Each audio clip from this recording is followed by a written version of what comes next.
சிடபிள்யூசில இருந்து யாருமே எதிர்பார்க்காத வகையில உமேர் அவர்கள் எவிக்ட் ஆயிட்டாரு. இவருடைய எவிக்ஷன் அன்ஃபேர் அப்படின்னு சொல்லி பல பேரும் பல விமர்சனங்களை கொடுத்துட்டு வராங்க.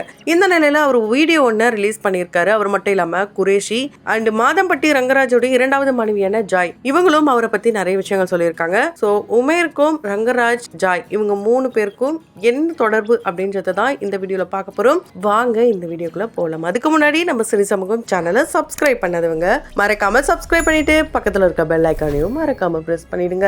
மாதம்பட்டி ரங்கராஜ் அவர்கள் சிடபிள்யூசில இப்போ ஒன் ஆஃப் த ஜட்ஜா இருந்துட்டு வராரு. இந்த நிலையில அந்த ஷோல இருந்து உமேர் பாத்தீங்கன்னா எவிக்ட் ஆயிட்டாரு. சுனிதா விழுந்து விழுந்து அழுதுட்டு இருந்தாங்க. ஸோ இப்படி ஒரு பக்கம் எமோஷனல் கனெக்ட் இருந்துட்டு இருந்த நிலையில இன்னொரு பக்கம் அவர் ஒரு வீடியோ ஒன்று ரிலீஸ் பண்ணியிருக்காரு. அப்போ அவர் சொல்லும் போது செல்லம் பட்டுன்ட்டு மக்களை கொஞ்சறது மட்டும் இல்லாம மாதம்பட்டி ரங்கராஜ் மாதிரியே அவர் இமிட்டேட் பண்ணி பேசவும் செய்யறாரு. அண்ட் மக்களுக்கு இந்த ஷோல எனக்கு ஆதரவு கொடுத்ததுக்கு நான் நன்றி சொல்றேன். இந்த வீடியோல சொன்னது மட்டும் இல்லாம வேற ஒன்னத்துல வந்து உங்களை சந்திக்கிறேன் அப்படின்னு சொல்லியிருக்காரு. இவர் சொன்னதெல்லாம் பார்த்து கண்டிப்பா இவரு பிக் பாஸ் சீசன் 9ல ஒன் ஆஃப் த கண்டஸ்டன்டா ஆயிட்டாரு அப்படின்ட்டு பல பேரும் வந்து இவருக்கு வாழ்த்துக்களை சொல்லிட்டு வராங்க. அண்ட் இது ஒரு அன்ஃபேரான எவிக்ஷனா இருந்தாலும் 100 நாள் உங்களை நாங்க வந்து பிக் பாஸ் வீட்டுல பார்க்க போறோம், அதை நினைக்கும் போது சந்தோஷமா இருக்கு அப்படின்ட்டு பல பேரும் வாழ்த்துக்களை சொல்லிட்டு வராங்க. சோ உமைர் மட்டும் மாதம்பட்டி ரங்கராஜ் அவர்களுடைய பர்சனல் வீடியோல அவர் பேசின மாதிரி பேசலங்க. குரேஷி அவர்களும் பேசியிருப்பாரு. அதை நம்ம ஆல்ரெடி பார்த்திருந்தோம். இந்த நிலையில அந்த பர்சனல் வீடியோவை எதுக்காக அவங்க வந்து வெளியிட்டாங்க, இதுக்கான விளக்கத்தை கொடுத்திருக்காங்க. யாருன்னா மாதம்பட்டி ரங்கராஜோட இரண்டாவது மனைவியான ஜாய். சோ அவங்க என்னெல்லாம் சொல்லியிருக்காங்கன்னா, நான் அவரை வந்து பழி வாங்கணும், அவர்கிட்ட வந்து பணம் கேட்கட்டும், அவர் அசிங்கப்படுத்தணும் கமிஷனர் ஆபீஸ்க்கு போல எனக்கும் என்னுடைய குழந்தைக்கும் துரோகத்தை பண்ணிட்டாரு. அந்த துரோகத்துக்கான பதில் எனக்கு வேணும், என் குழந்தைக்கு பதில் கண்டிப்பா அவர் சொல்லி ஆகணும். அதுக்காக தான் நான் அவரை வந்து என் வழியில கொண்டு வரணுன்றதுக்காக தான் இந்த வீடியோ ரிலீஸ் பண்ணேன். ஆனா இந்த வீடியோ ரிலீஸ் பண்றதுக்கு முன்னாடி என்கிட்ட நிறைய ஆதாரங்கள் இருந்துச்சு. எல்லாத்தையும் கணவர் அப்படின்னு சொல்லி தான் நம்பி ஒப்படைச்சேன். அவர் எல்லாத்தையும் அழிச்சிட்டாரு. திரும்ப ரெக்கவர் பண்ண நினைக்கிறேன், ஆனா எதுவுமே கிடைக்கல. கிடைச்சதை மட்டும் தான் நாங்க வெளியுலகத்துக்கு காட்டினோம். ஏன் என்னை இந்த அளவுக்கு அவாய்ட் பண்ணணும், என்னை எவ்வளவு லவ் பண்ணாரு தெரியுமா? 2023 இருந்து நாங்க 2 பேரும் ரிலேஷன்ஷிப்ல இருந்தோம். எனக்கும் அவருக்கும் 2023லயே திருமணம் ஆயிடுச்சு. ஸோ இந்த திருமண வாழ்க்கை அவங்க குடும்பத்துல இருக்க எல்லாருக்குமே தெரியும். ஈவன் அவங்களுடைய முதல் மனைவி, அதாவது 2 பேரும் தனித்தனியா பிரிஞ்சு வாழ்ந்தாலும் அவங்களுடைய அந்த மனைவிக்கு தெரியும் அப்படின்னு சொல்லியிருப்பாங்க. ஸோ அவங்களும் மனைவி அப்படின்னும் போது இவங்கள மனைவின்ட்டு ஏன் இவங்க சொல்றாங்கன்னு பாத்தீங்கன்னா, அந்த இடத்துல அவங்க மனைவின்றத எல்லா இடத்துலயும் மாதம்பட்டி ரங்கராஜ் அவர்கள் இவங்கள தான் மனைவின்னு சொல்லியிருக்காராம். அதனாலதான் இவங்களையும் மனைவின்னு சொல்றாங்க. 2 பேரும் டிவோர்ஸ் வாங்கல. அப்ப இப்ப வரைக்கும் என்னதான் தனித்தனியா பிரிஞ்சு வாழ்ந்தாலும் கணவன் மனைவி அப்படின்ற ஒரு பேர் வந்து 2 பேருக்கும் இருக்க தானே செய்யும். சோ பிரியான்றவங்க ஒரு மனைவி ஸ்தானத்துல தானே இப்ப வரைக்கும் இருக்காங்க. அது எப்படி நீங்க வந்து ஒரு இல்லீகலா வந்து இந்த மாதிரி ஒரு விஷயத்த பண்ண முடியும்? லீகலா ஒரு விஷயம் அங்க வந்து கம்ப்ளீட் ஆகாம, டிவோர்ஸ் அப்படின்ற ஒரு விஷயம் ஆகாம நீங்க எப்படி இந்த மேரேஜ பண்ண முடியும்? அதுவும் ஒரு படிச்சு பினான்சியல் இண்டிபெண்டன்டா இருக்கிற நீங்க எப்படி இந்த மாதிரி ஒரு விஷயத்த பண்ணுவீங்க இப்படின்ற கேள்வி பல பேருக்கும் இருந்திருக்கும். இதே கேள்விதான் அந்த இன்டர்வியூவர் வந்து கேட்டிருப்பாங்க. அதுக்கு அவங்க என்ன சொல்லியிருப்பாங்கன்னா, நான் அவரை நம்பினேன் இந்த ஒரு வார்த்தை தான் சொல்றாங்க.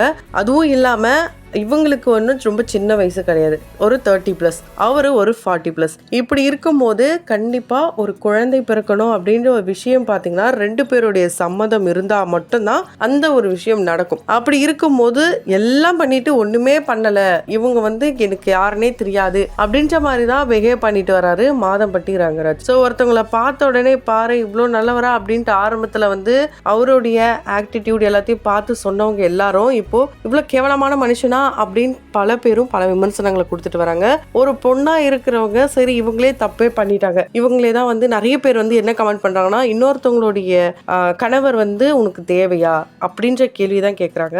ஸோ இந்த கேள்வி வந்து பிரியா வந்து கேட்கணும், மற்றவங்க யாரும் கேட்கக்கூடாது. எதுக்கு என்னுடைய ஹஸ்பண்ட் தான் உனக்கு தேவையா அப்படின்ற கேள்வியை அவங்க கேட்டு அவங்களுக்குள்ள அந்த பிரச்சனையை தீர்த்து இருந்திருக்கலாம். அதை விட்டுட்டு எல்லாருக்குமே வந்து இந்த கல்யாணத்துல சம்மந்தம், அதனாலதான் உன்னை கல்யாணம் பண்ற, பிரியாக்கும் நான் உன்னை கல்யாணம் பண்றது தெரியுண்டி தங்கம் அப்படின்னு சொன்னாராம் ரங்கராஜ் அவர்கள். சோ இவங்கள ஜாய வந்து ரங்கராஜ் அவர்கள் தங்கம் பட்டு பாப்பா அப்படிதான் கூப்பிடுவாராம். அதையும் தாண்டி பொண்டாட்டின்ட்டு அந்த வீடியோல எப்படி பேசுறாரோ அப்படிதான் பர்சனலாவே இவங்க பேசிப்பாங்களாம். கிட்டத்தட்ட 6 வருட காலம் பிரியா அண்ட் ரங்கராஜ் 2 பேரும் செப்பரேஷன்ல தான் இருந்திருக்காங்க. அந்த கேப்ல தான் கோவையில இருக்க இவருடைய அம்மா அப்பா, அதாவது ஜாயோடைய புது மாமனார் மாமியாரை போய் சந்திச்சிருக்காங்க. அதுவும் குறிப்பா தலை தீபாவளிக்கெல்லாம் போனாங்களாம். என்னுடைய பையன் முகத்துல இப்பதான் நாங்க சந்தோஷத்தையே பாக்குறோம், இந்த சந்தோஷம் வருங்க வருங்காலத்திலயும் இருக்கணும் அப்படின்லாம் சொல்லியிருக்காங்களாம். இப்படி அவங்க பேரண்ட்ஸ் எல்லாருமே உசு பேத்திருக்காங்க. அண்ட் மேரேஜ் நடக்க போகுது அப்படின்ட்டு எல்லாருக்கும் தெரிஞ்சிடுச்சு அப்படின்னு தான் வந்து ரங்கராஜ் சொன்னாருன்னும் போது அந்த இடத்துல மேரேஜ் நடக்காம தடுத்துருக்கலாமே. இப்ப வந்து இது வந்து இல்லீகல், இது லீகல், எதுக்கு வந்து எல்லாரும் சொல்லணும்? அந்த இல்லீகல் லீகல்ன்றது எங்களுக்கு தெரியாதா? எல்லாம் ஒரு நம்பிக்கை ரீதியாக தானே வந்து நாங்க காதலிச்சோம், திருமணம் பண்ணோம், குழந்தை வரைக்கும் வந்திருக்கு. ஆல்ரெடி எனக்கு ஒரு குழந்தையும் தங்கச்சு.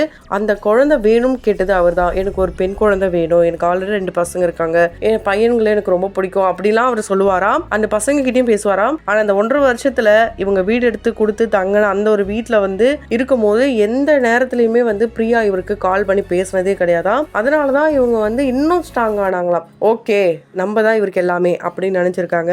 அதனாலதான் சரி ஓகே ஒரு பெண் குழந்தைய பெத்து தரேன்ட்டு இவங்களும் பிரெக்னென்ட் ஆயிருக்காங்க ஃபர்ஸ்ட் டைம். ஒரு பாயிண்ட்ல இல்ல இந்த குழந்தை வேணான்னு சொல்லி அபார்ஷனும் பண்ண வச்சிருக்காங்க. ஸோ அந்த ஒரு அபார்ஷன்ல பாத்தீங்கன்னா டூ ஆர் டை அந்த ஒரு சிச்சுவேஷன்ல தான் இருந்திருக்காங்க. இதுக்கப்புறம் இவங்க பிரெக்னென்ட் ஆனா இவங்க உயிருக்கே ஆபத்து அப்படின்னு வந்து ஒரு ஸ்டேஜ் சொன்னாலும் இல்ல இவர் கேட்டுட்டாரு குழந்தை நம்ம பெத்து தரணுன்றதுக்காக தான் டிராவல்லாம் எங்கேயுமே போகாம சரியான முறையில அவங்க ட்ரீட்மெண்ட்லாம் எடுத்து இன்னொரு குழந்தை ஏதாவது இப்போ 7 மாத கர்ப்பமா இருக்கிறதுக்கு இவங்க வந்து ப்ரீ பிளான்டா எல்லாமே பண்ணியிருக்காங்க. ஸோ எல்லாத்தையும் பண்ண வச்சது யாருன்னு பார்த்தீங்கன்னா ரங்கராஜ் அவர்கள் தான். ஸோ நிறைய பேர் வந்து இவங்க மேலே ஒரு பெண்ணா ஒரு விஷயத்த பண்ணிட்டா அவங்க மேலதான் தப்புகளை வந்து திணிக்கிறாங்க. என்னதான் அது ஒரு பர்சனல் விஷயமா இருந்தாலும் இவங்க 2 பேரும் அது அவங்களுக்குள்ளேயே தீர்த்து இருந்திருக்கலாம். மீடியாக்குன்னு வந்ததுனாலதான் ஒவ்வொருத்தரும் ஒவ்வொரு விதமா பேசுறாங்க. இப்ப ஜாய் மட்டும் தான் நிறைய இடங்கள் இன்டர்வியூ கொடுக்குறாங்க. பிரியாவும் சரி ரங்கராஜும் சரி இதை வந்து ஒரு பொருட்டாவே நடிக்கல. ஏன்னா குரேஷி பேசின அந்த வீடியோல ரொமான்ஸ் 10ல வாடா கத்துக்கூடா அப்படின்ற மாதிரி கிண்டலா பேசியிருப்பாரு ரங்கராஜ். ஸோ இதெல்லாம் பார்க்கும் போது ஒரு பொண்ணுடைய வாழ்க்கையை கேள்விக்குறியாக்கிட்டு ஒரு குழந்தையும் கொடுத்துட்டு அந்த குழந்தைக்கு அப்பா பேரு இவங்க தான் போடணும் அப்படின்ட்டு இவங்க அந்த அளவுக்கு போராட்டங்களை பண்ணிட்டு வராங்க. பணத்துக்காக பண்ணணும் அப்படின்னா இவங்க பணத்தை வாங்கிட்டு சைலண்டாவே போயிருக்கலாம்.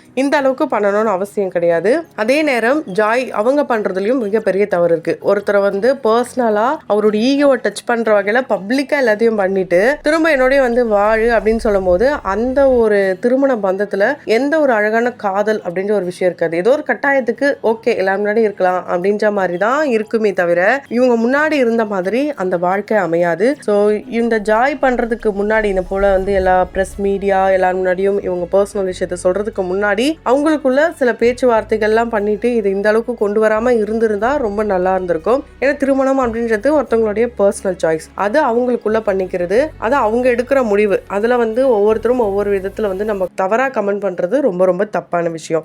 இந்த நிலையில தான் இந்த குழந்தையும் வந்து அபார்ட் பண்ணணும்னு சொல்லும் போது இல்ல அவங்க உடம்பு தாங்காது, உயிரே போகிறதுக்கு வாய்ப்பு இருக்குன்ட்டு 4.5 மாசம் இவங்க பிரெக்னெண்டா இருக்கும்போது சொல்லியிருக்காங்க. இவங்களும் சரி ஓகே இவர் தான் வேணான்றாரே அப்படின்னு சொல்லி இவங்களும் ஓகே சொல்லி அதுக்கும் வந்து ப்ராசஸ் பண்ணலாம்னு நினைக்கும் போது தான் இவங்க இறந்துருவாங்கன்றதுனால தான் இவங்க இறந்தாலும் பரவாயில்ல அவருக்கு வந்து அசிங்கம் வரக்கூடாதுன்னு இவங்க நினைச்சதாக சமீபத்தில் ஒரு இன்டர்வியூல சொல்லியிருக்காங்க.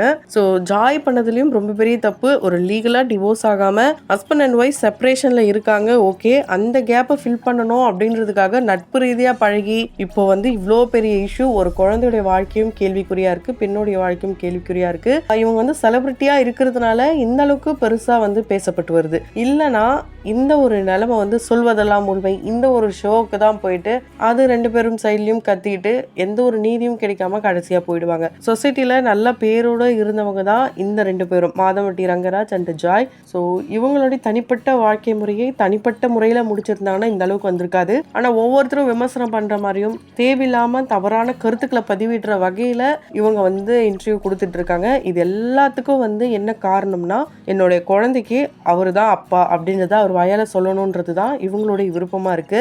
இதுவே பிரியா இடத்துல இவங்க இருந்திருந்தா கண்டிப்பா நான் வந்து அவங்களுக்காக போராடி இருப்பேன் அப்படின்றதும் இவங்க சொல்லியிருக்காங்க. ஸோ இவங்க 2 பேர் மேலேயுமே தவறு இருக்கு. இது எந்த அளவுக்கு போக போகுதுன்னு தெரியல. தொடர்ந்து வீடியோலாம் பார்க்கணும்னு நினைச்சீங்கன்னா உடனே சேனலை சப்ஸ்கிரைப் பண்ணிட்டு பக்கத்தில் இருக்க பெல் ஐக்கனையும் மறக்காம ப்ரெஸ் பண்ணிடுங்க.